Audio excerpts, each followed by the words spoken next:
Welcome to the Basic Assurances webinar series. And today we're talking about Factor 9, continuity and personal security. I hope that today everyone walks away with more ideas how to truly implement the basic assurances with people receiving support. Just a little refresher for everyone about CQL and what we're all about. We have a very specific vision, a world of dignity, opportunity, and community for all people. You see that all is bolded. And it's emphasized, and what we're saying is that people are important, not just people with disabilities or people who share our same beliefs. When we look at building up our communities, we can't exist in a silo specifically for any one type of person, but we have to be forward thinking about what a good future looks like for everyone. Our mission is that CQL is dedicated to definition, measurement, and improvement of personal quality of life. Again, the emphasis is on the personal part of this. For example, my definition of quality of life probably looks very different than yours, and that's okay, and it should be celebrated and supported. As we're supporting people to define quality, we're supporting them to live the best possible lives they can. We really believe that changing practices, learning, and growing are all signs of a healthy organization. We partner with a lot of providers and systems with this in mind. Quality is a continuous journey. It's not a destination. Providers that are committed to providing quality support as defined by the people they support share the same idea that we're always going to be on a journey towards quality, but the real target will likely move as people's expectations change. Here are a few concepts that we do keep in mind as we're partnering with organizations that do set us apart from other accrediting bodies. We believe in an appreciative approach to quality enhancement. All organizations have things they're doing great, and we like to use those great practices to areas that may not be as strong. Some of you may know that appreciative inquiry, or AI, was pioneered in the 80s by David Cooperrider and 3 other professors. And to truly understand appreciative inquiry at its basic level, the following points need simply to be understood. Appreciative inquiry focuses on leveraging an organization's core strengths rather than seeking to overcome or minimize its weaknesses. Organizations just move in the direction of what they study. AI makes a conscious choice to study the best of an organization's, its positive core. It's not a top-down or bottom-up change process, but rather a whole system approach.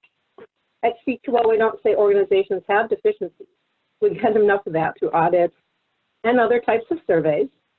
Rather, we believe that organizations we partner with have the skills to be the best organization, and so we ensure they know where their opportunities are. David Cooperrider said, we need to discover the root cause of success rather than the root cause of failure. And again, we at CQL really believe in a continuous quality improvement. We always believe that we don't have everything mastered, and there are definitely opportunities to learn new skills and try to provide support in new, interesting ways. Today's webinar will focus on this agenda you see. If you've been at any of the last several webinars, you'll recognize some of these pieces. We're going to start with a quick introduction of the basic assurances. We're going to talk about process and evidence collection. For Factor 9, there are 4 indicators, and they are Indicator A, the organization's mission, vision, and values promote attainment of personal outcomes. Indicator B, the organization implements sound fiscal practices. Indicator C, business, administrative, and support functions promote personal outcomes. And Indicator D, the cumulative record of personal information promotes continuity of services. We're going to go into this later, indicator by indicator, and look at more in depth so you can implement concepts at your organization. We're going to also talk about CQL reviewers, of what we're looking for in those areas, and about validation and decision making and how we get there. We'll talk a little bit about data points you want to look at in Factor 10. And if time permits, we'll take questions. And again, Megan indicated we would make sure you got the answers to your questions at a later notification. So the basic assurances are the foundation for quality within any organization. You can go right to the next slide, Megan. So here's the list of the 10 basic assurances. The last several months, we have gone through all the factors, and we're going to continue, as Megan said, on to February. And we really hope that it supports you and get a deeper understanding of what they are and how they can be used. If you have questions about basic assurances, it's a great idea to look at the manual received with your accreditation. You can also order one online. It's so important to read through this. It really helps when you're going through your self-assessment. The manual is actually organized into the 10 factors that you see here. We use the term factor to refer to the main topic. In the manual, a description for each factor is provided, and each factor has a number of indicators used to set expectations for that factor. And with the indicator are probes designed to assist in determining the presence of the indicator within an organization or system. Probes are used to evaluate how well the organization meets the indicator. And following the probes, the indicator for each factor are information gathering strategies. So this really forms the basis for each factor we're looking at and for, and what evidence and questions we may have and ask you while we're on site. Next slide, please. So the basic assurances focuses on essential, fundamental, and non-negotiable requirements for all service and support providers. I really like that it says non-negotiable. It really pushes us to think about what the most basic types of support we should be providing to all people, and what really is an essential building block to ensure that people can define their own quality of life. We'll talk about what the non-negotiables are in Factor 9. Organizations are encouraged to implement consensus best practices in relation to each measure, and the basic assurances require more than one compliance with licensing and certification standards. We use this tool to understand the effectiveness of practice through the perspective of each person. We do have a little higher standards than the basic state licensing requirements that many organizations are used to, and I think that this is really important for organizations to continue to recognize that we're just pushing to be a little bit better and to provide higher quality support. I want to, before we go to the next slide, talk a little bit about language. It's in the basic assurances manual, and people struggle a little bit with the language when they are going through the probes in their self-assessment. So I want to talk a little bit about this. The word organizational members refer to the people affiliated with or the people supported by the organization. Community members are not directly affiliated with the organization, but are people who support the organization. This term also includes people who have resources, desired, needed, or used by the organization. And the word people refer to all people, except when clearly differentiated to mean people receiving services and supports. And organization refers to the entity that provides services and support. Organizations function as bridges for people to their communities. Organizations can be large or small, public or private, single entity or network, regional, state, provincial, or federal. Organizations can provide minimal or infrequent support.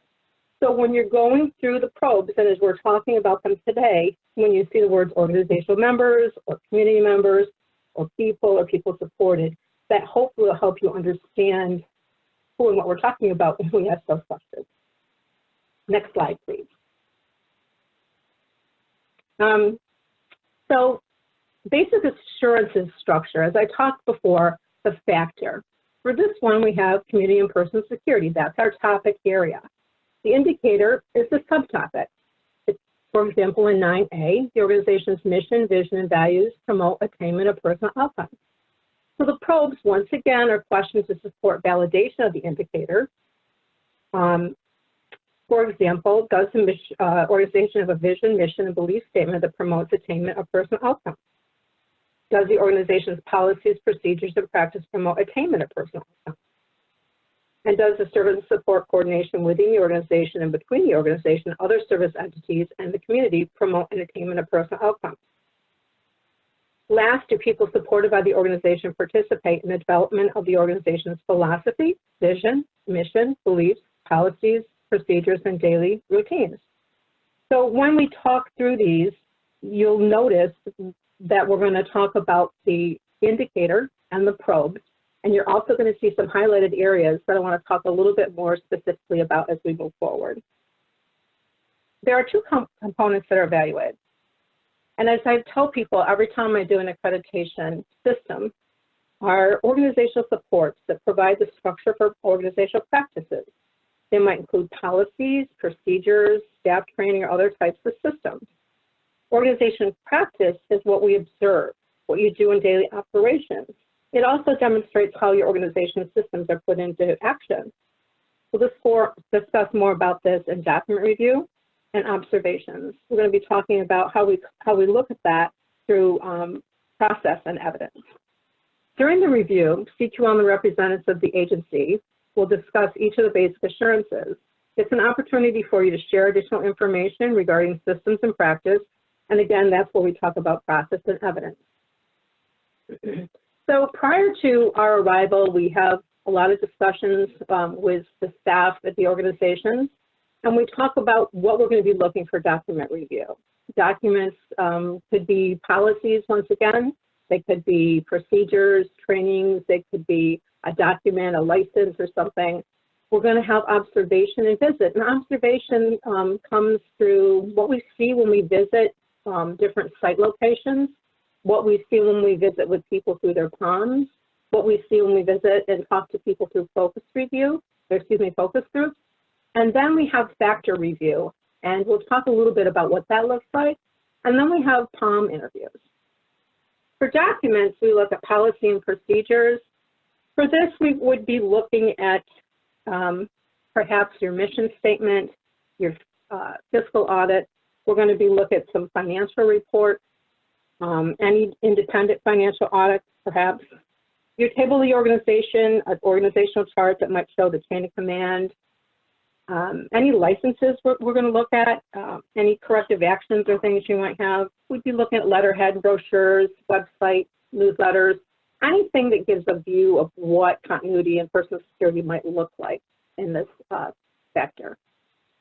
So observations and visits, we spend time with people in as many settings as possible. So this is one of the things we just love to do. In fact, you know, when we can go, we'd like to see as many sites as possible and talk to as many people as possible. And it's so great to have people supported, give us tours and tell us what they do from their perspective. We'll talk to staff and find out how their perspective is of what they do.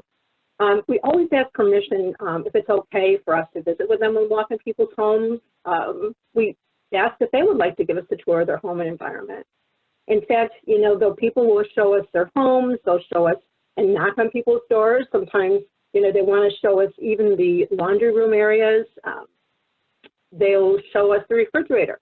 Recently on a visit, I had someone open the refrigerator and say, see, this is where we have our food and this is what we have. And we might start ask questions at that point about what can you have in your room? Can you have food anytime you want?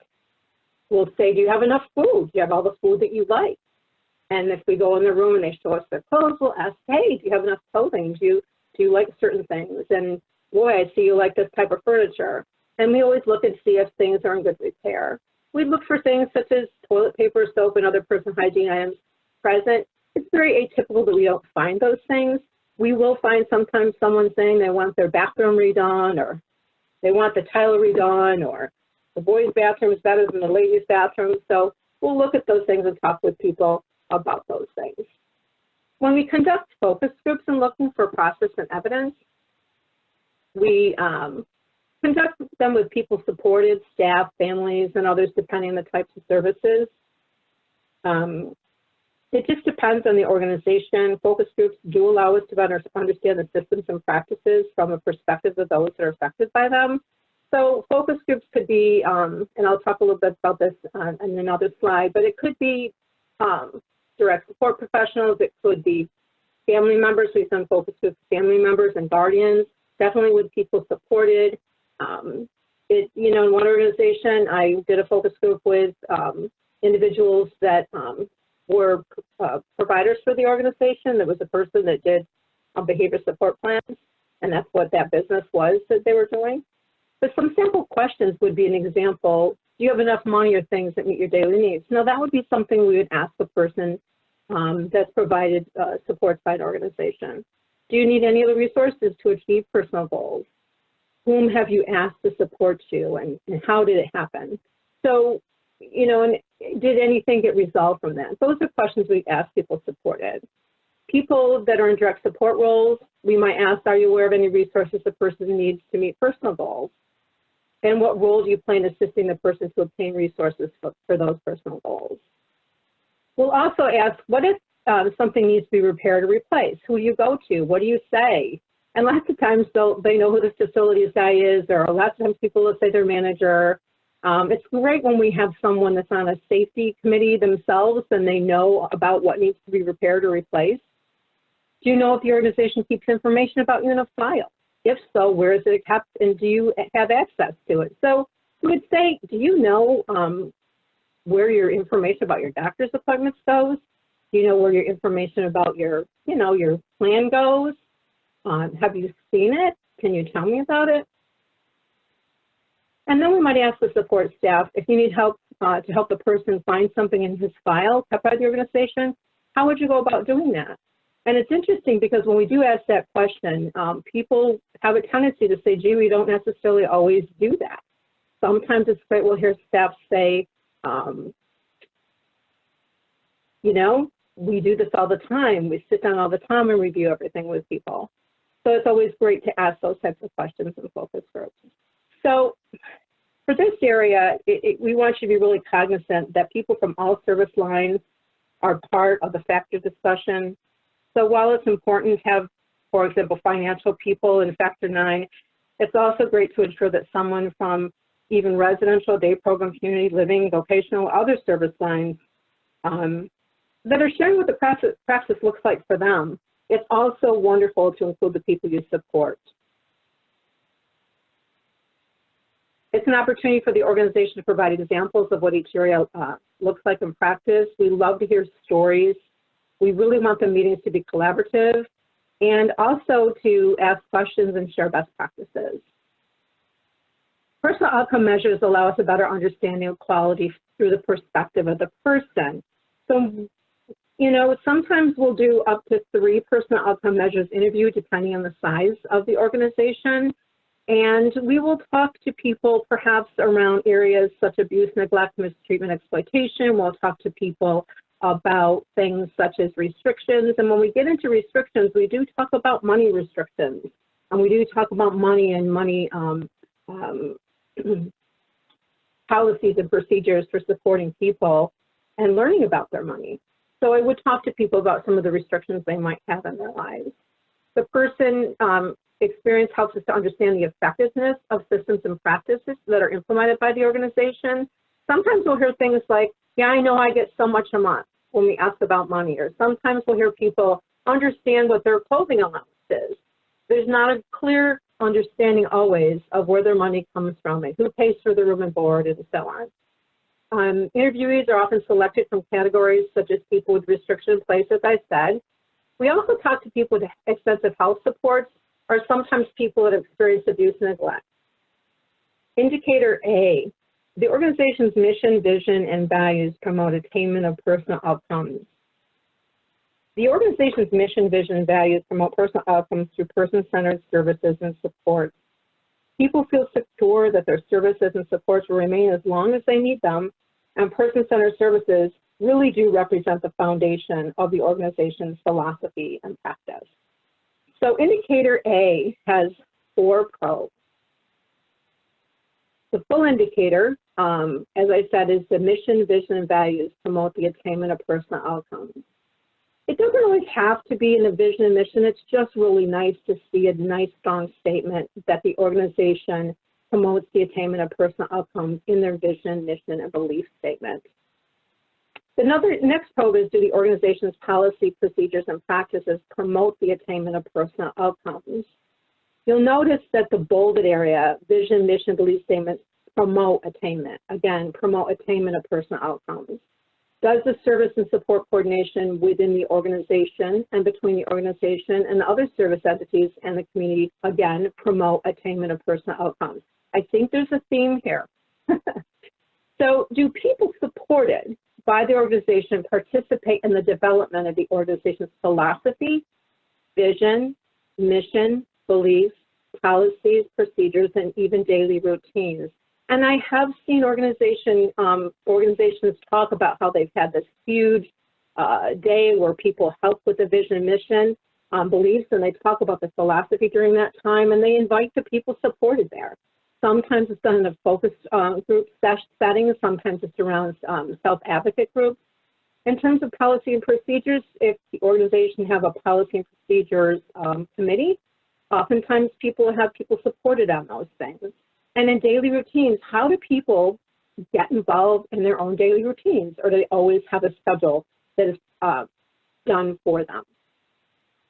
Indicator B, the organization implements sound fiscal practices. So the organization structures itself to promote people's feelings of security. And having sound fiscal practices is security. And we all know that because I think we all feel that too. So it follows a basic sound business fiscal practices to ensure the continued viability of the organization. You got to provide good service and support, but you have to have the money to do it. So sound accounting practices are verified by annual audits as well as internal controls. And this is where we look at those types of things in this indicator. So again, you're going to see bolded areas. The first probe, and there are 5 probes in this indicator. Does the organization have a budgeting and accounting system to determine costs associated with providing needed services and supports? Now remember, the bolded areas: budgeting and accounting, providing needed services and support. The next probe: does the organization use financial reports for planning and implementing strategies that promote personal outcomes? Once again, promote personal outcomes, going back up to indicator A, that referred a lot to personal outcomes and promotion of them. Does the organization undergo an annual financial audit by an independent certified accounting firm? That seems kind of odd that you would say that, but we work with a lot of small organizations that don't necessarily do that. So we encourage them to do that. And because it takes, when you're small and you only serve a few people, you really need that separate outside accounting firm to look at your finances. Does the organization correct material findings identified as the result of the annual financial audit? We've actually seen those findings. We've also seen correct material findings about where the money went if they had to fix something in some organizations. And does the organization have clear, understandable policies and procedures to assist people with managing their money? Oftentimes, this particular probe, if it's not present for organizations because they don't have clear, understandable policy and procedures to assist people, and what we mean by clear and understandable in the word people, do they really understand some of these things? Or have we actually ever done any of these policies or procedures around handling money? And I will actually put that up in say C1E, which is rights and responsibilities, and that is really looking at the promotion of people's rights around their money.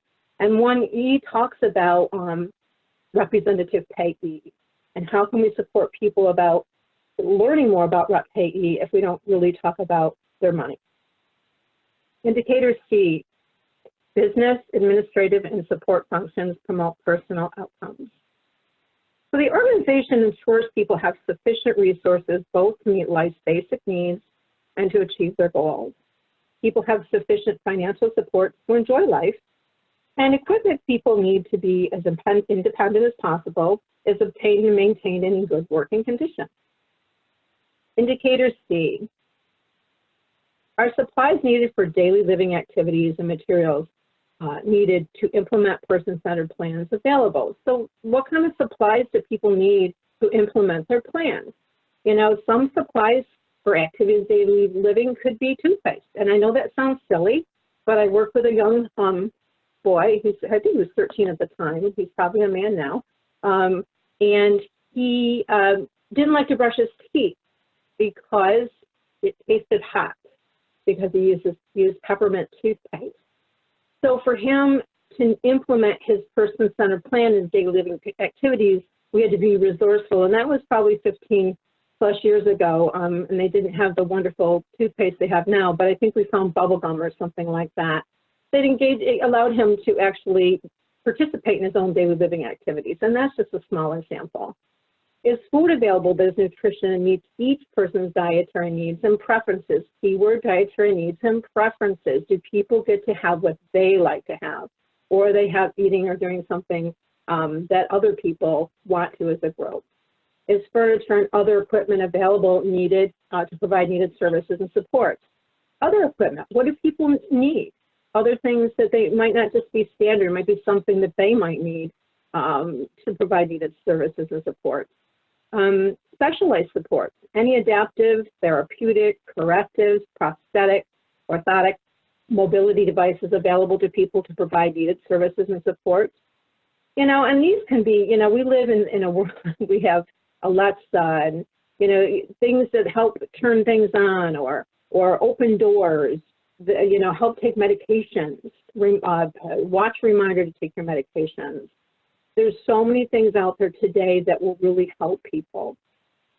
And it's an effective system for researching and implementing augmentative communication options. And I will talk a little bit more about this later. This all important. However, if someone can't communicate with you what they want in their life, how are you going to know if they actually have the needed supplies for their daily living activities? How do you know that the food that they're eating is what they want? You know, how do you know if there's something else in their life needs to change for them to have continuity and personal security? And the last part, is there an effective, excuse me, not the last one, we have a few more on the next slide, is there an effective and timely system for repairing, maintaining, and replacing furnishings and equipment for maintaining the physical environment?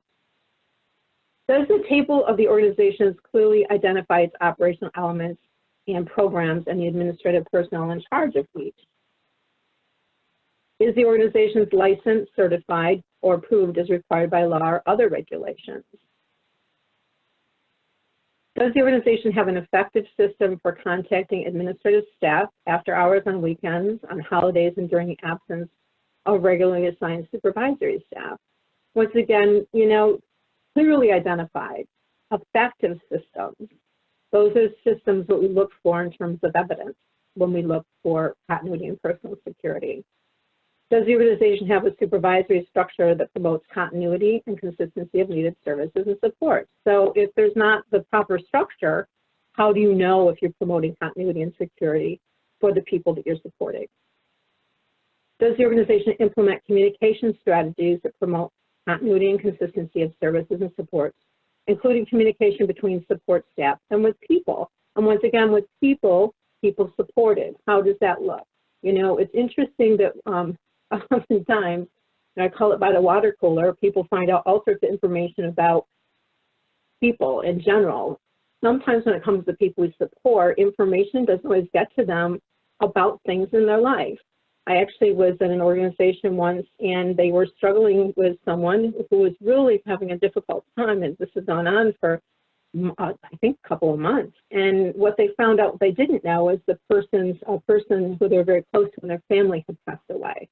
That's a pretty big deal in terms of the communication strategy, and certainly consistent with reports, this reports to other things. This is not just an example of things that happen in people's lives, but to make sure that, you know, something happened at work, do we know about it at home? If something happened at home, do they know about it in day programs, etc. We really need to make sure our communication strategies promote that continuity and consistency for people's personal security. Indicator D, the cumulative record of personal information promotes continuity of services.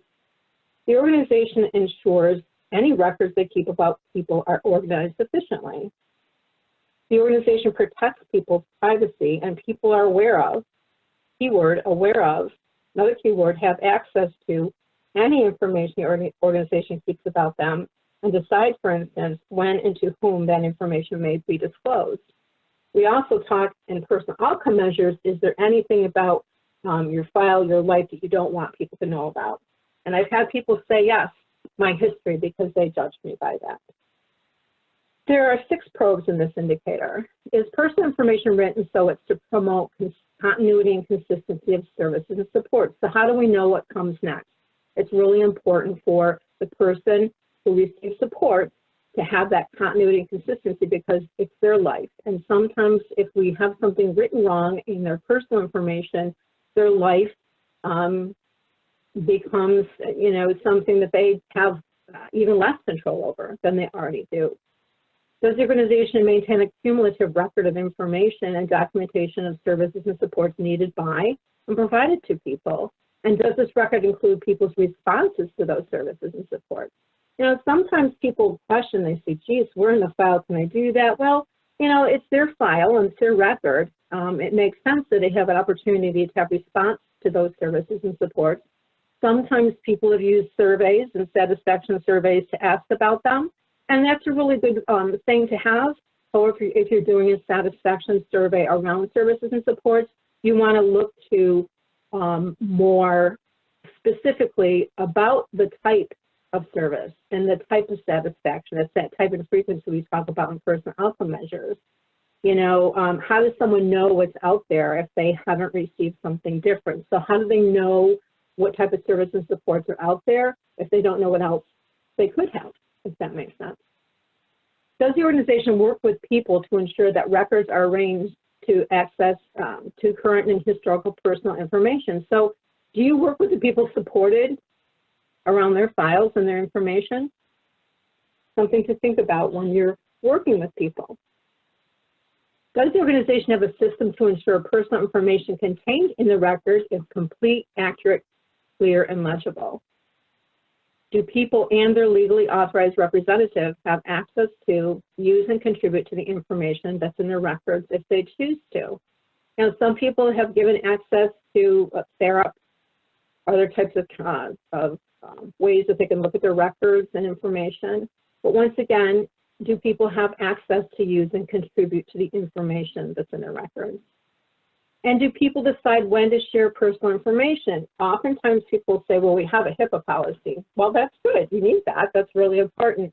It's also about when and what people want to share about their personal information. You know, I've worked with an organization, happened to be in New York actually, but could be another organization out there too, that they actually, you could talk to people supported and they would say, no, my file is my information. And what they actually do is when people new come in, they talk to all the people and say, now we'd like to have this new person learn a little bit more about you. What part of your file or what would you like to share with them about your personal information? That's pretty respectful to do that. Thank you. So we've done a lot of webinars and have best practice related to continuity and personal security. And there's some areas I want to point out here that are pre-recorded, and you can go back and get the recording of these particular webinars. The first one is actually one, due to technical difficulty, you can go to our CQL website, excuse me, and find these. This particular one about ABLE accounts, you can't get the webinar recording, but you can download the PowerPoint slides. And you can also, it has the contact information of who you can contact in regard to this. But basically, the all about the ABLE accounts is in reference to economic instability being prevalent among people with disabilities. And it talks about a significant barrier to economic growth for people with disabilities, and the asset limits imposed by many state and federal means tested benefit programs. The ABLE account gives individuals and qualified disabilities and their families and friends a tax-free way to save from disability-related expenses while maintaining government benefits. So this is something that if you look at our site and go to this, the webinar will cover economic empowerment through ABLE accounts, protection of federal and state benefits, specific steps for utilizing ABLE accounts, the role of ABLE accounts in financial independence. The next area on here talks about money rep payee, and there's a webinar that CQL did. It's called Money, Money, Money, My Rep Payee Manages That. And within that, there's a lot of really good information about guidance on money management. A lot of people with disabilities receive Social Security benefits. We all know that. And Social Security assigns a representative payee. They have information that indicates the person needs help managing their money. And frequently people have little or no opportunity to have experience with their own money. As I indicated earlier, lots of times when I talk to people supported, they tell me how much they get a month. They talk about their clothing allowance. They talk about their carrying amount and so on. They don't really talk about the idea of where the money comes from. So if they haven't been responsible for developing a budget, paying their bills and savings for the things they want, they typically don't know a lot about their own money.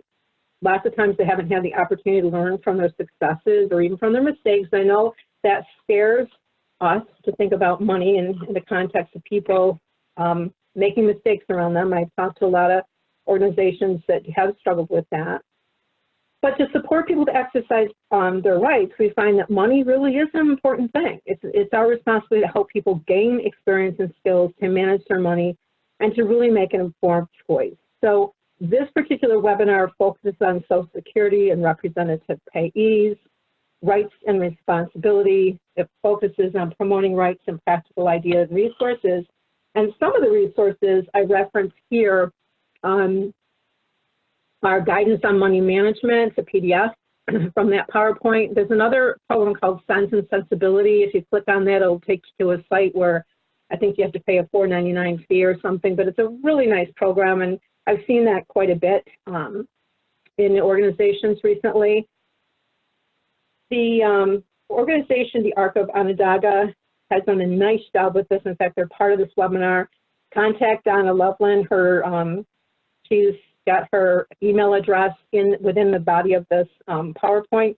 I'm sure she'll be glad to share with all of you what she does and policies that they have and so on. There's also another staff person that also works for CQL that has more resources and information on that webinar as well. So I'd encourage you to look at that also. Another one that we just referenced, we talked about personal records. And there is a nice document that we have, and if you go to this website also, you can pull up this information. There are many records kept about people's lives when they receive services and supports from organizations. What information is kept, how it's kept, who has access to the information are all really important questions for organizations to deal with. All records are personal and confidential and have a significant impact on people's future. So this particular document talks about quality and practice and finding creative ways to help people really understand their files, books, records. Some people use picture files. I've seen that picture that covers information about people's lives. It can cover information about their plans, their dreams, their hopes. We also have a template some of you may have seen on our website that you can use to support people around understanding what their plan looks like and what's important to them. Use as many pictures as possible to help people understand the various sections and context of their file. Invite people to review their records and to be present when we add things to them. You know, here, let's add these. How would you like me to do that? So this is a really nice document that you can really talk to them about and really help them learn more about their personal record and have more control around that. Now, one of the probes that I talked about was augmentative and alternative communication, and I found this picture, and I love it because it is in sign language, but it also references the idea of why it's so important for us to have some type of communication for people, and there's so many ways that we can do that. You know, I was doing a focus group recently in an organization, and it was with people supported. And one of the ladies said, you know, I really want to help people, and I need to learn sign language so I can support people in helping them find their voice. And I thought, wow, that's pretty incredible that someone said that. And we talked about behavior, and we talked about communication, and we practiced kind of looking like we were upset and what that might look like. And we all kind of demonstrated what being upset would look like. And someone said, well, that's a behavior. Believe it or not, this really happens. And I said, well, that's how we communicate sometimes. And sometimes people don't have a better way to communicate. So we talked in that group about why it's important, not only sign language, but to do other types of alternative augmentative communication. And the next slide shows different types of communication. Thank you, Megan. You caught that one right. Good job. So any augmentative and alternate communication refers to any form of communication that improves, supports, replaces speech, writing, you know, electronic, non-electronic communication aids. It can be as simple as a set of pictures. You know, if you look to the far right, there's someone pointing at a photograph. Any type of thing that we can do to help support better communication and what's going on in people's lives. There's a light writer here. You see a picture of a Dynabot. You saw sign language earlier. You could have an interpreter. You know, I've been in focus groups where there are interpreters for people. you know, or people that have different languages. We've had interpreters for that. You see also the little, the red, yellow, and blue button. That's actually AbleNet iTalk. It has 3 different levels. You can get more of them. It's a basic level, but it's still communication. It's still communication. So any type of alternative, augmentative communication is so important. You know, again, going back to adaptive equipment. Adaptive equipment for anything to help people with dressing and grooming and anything you do. I mean, pulling on socks, there's devices for that. There's so many adaptive equipment that help people with different self-care activities that make their life, you know, more secure, that help them with their own personal continuity and security. Any type, even recreational devices, anything that will help increase people's locus of control in their life. Next slide, please. So now we're going to talk a little bit about validation and decision making. So each probe is, when we go through an accreditation and people, we go through factory reviews and so on, each probe is validated, present or not present, based on evidence obtained during the review. So any evidence would be information that we find, whether it's evidence of a policy, whether it's evidence of a practice. Every indicator is validated at the system and practice level. So when you're going through your assessment, you're going to see at the end of each indicator, is the SP system present or a PP, a practice present. Indicators are validated based on a preponderance of evidence related to an indicator. Keyword preponderance of evidence. Not based on a given number of probes found to be present or not present. You know, there's some factors that have indicators with many probes in them. We have one, I think, in another factor that has up to 16 probes. And if there's 2 or 3 probes that are very significant, it may not be there in system in practice. It's not based on the number of probes. It's based on the preponderance of evidence related to that indicator and what that probe represents. So during an accreditation, when an indicator is found to be not present in systems of practice, an action plan is required. So I bolded the word indicator because we don't have you do plans around probes. We have you do plans around indicators. And we use probes as a guide to maybe create a policy that would be a system. If you turn some of those probes that you look at in each indicator into statements, they can become policy, and they also can become practice. So sometimes organizations will use probes even when indicators are found present in system of practice, but we've taken a probe out as a guide to change other things in that particular indicator that may or may not be present. Sometimes we'll make recommendations, but an action plan is not required if certain probes are not there, only if the full indicator is found not to be present in systems or practice. The title of the indicator also is not always a complete description of all the elements contained within indicators. So sometimes that title is a little misrepresentative of that. Sometimes when we're organizations, for example, I said something about the money policies and practices in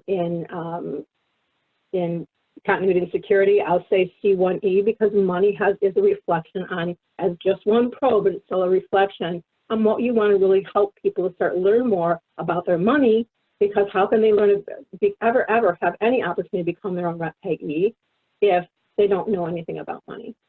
So a lot of times we'll say, when we do these validated assessments, we'll say, see this indicator or see this probe in this indicator.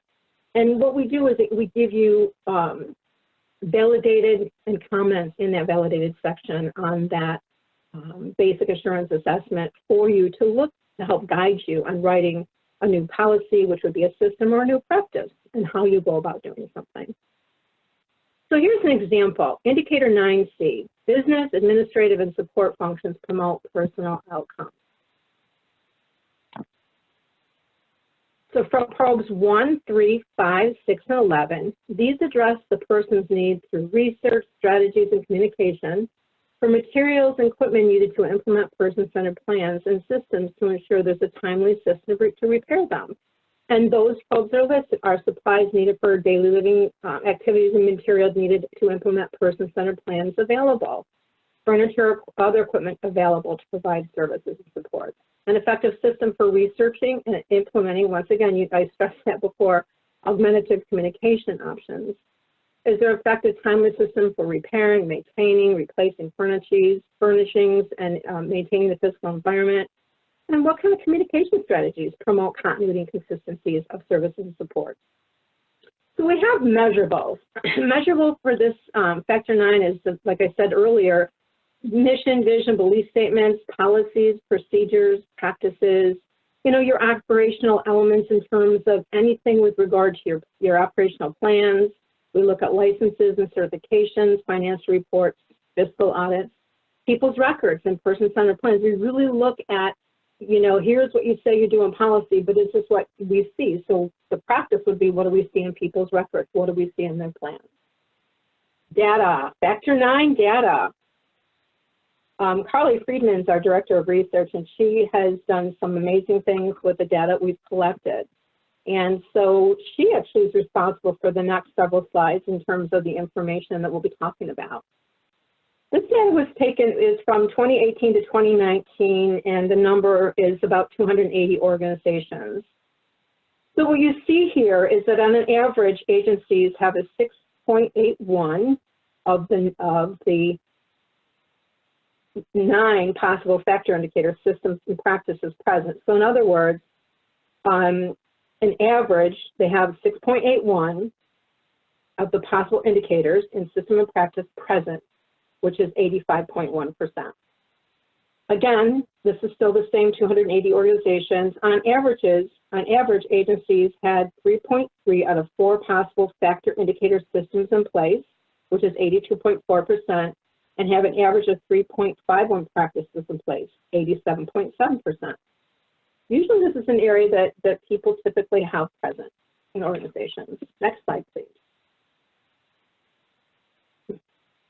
In this figure, you see what percentage of agencies had in each indicator present on the CQL review. And if you look at the first one on the left, I'm facing the left, 9A, that's system present, SP system present, that's 78.8%. 9A practice present, 75.1%.